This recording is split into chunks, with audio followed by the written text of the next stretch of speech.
In 1827, I entered the Senate and embarked on a stormy 8-year tenure. Initially, I supported Andrew Jackson, agreeing with his stance that federal money should not be used for a national program of internal improvement, and with his opposition to the rechartering of the Bank of the United States. However, as his second term continued, he became almost tyrannical, and then did something that turned me totally against him. The state of South Carolina was opposed to a new tariff bill, and at a special state convention it declared that bill null, void, and not binding on its citizens. South Carolina let it be known that if federal agents entered their state to collect such tariffs, they would be met with armed resistance.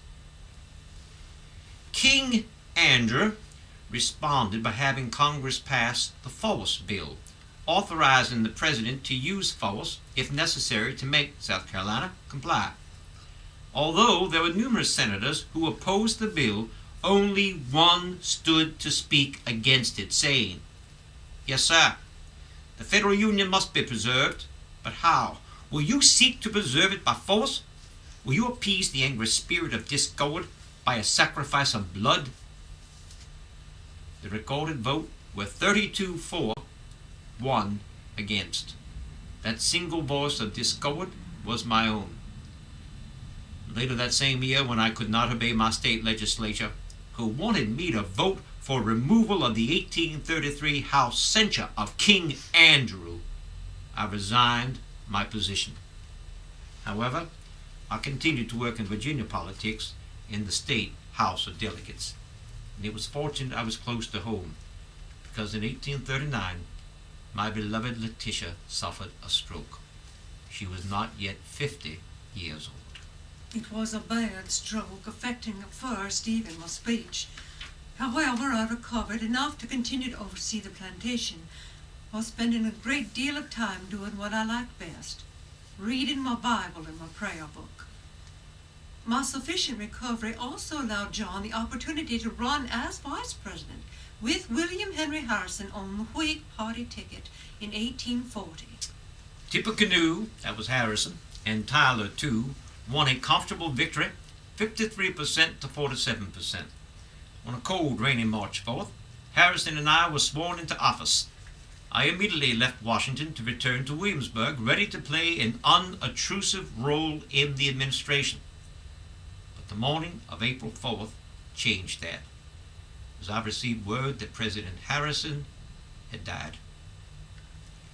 The next day I arrived in Washington, and at the age of 51 was placed in a position no one had ever been in before, assuming the presidency upon the death of a sitting president.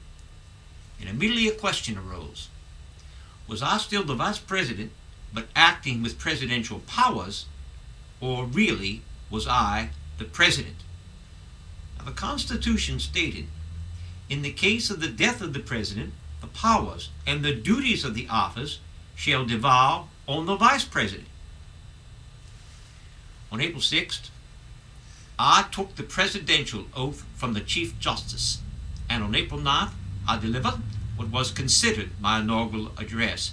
I was the president, and any correspondence sent to the acting president was returned unopened. This immediately alienated me from members of the Whig Party.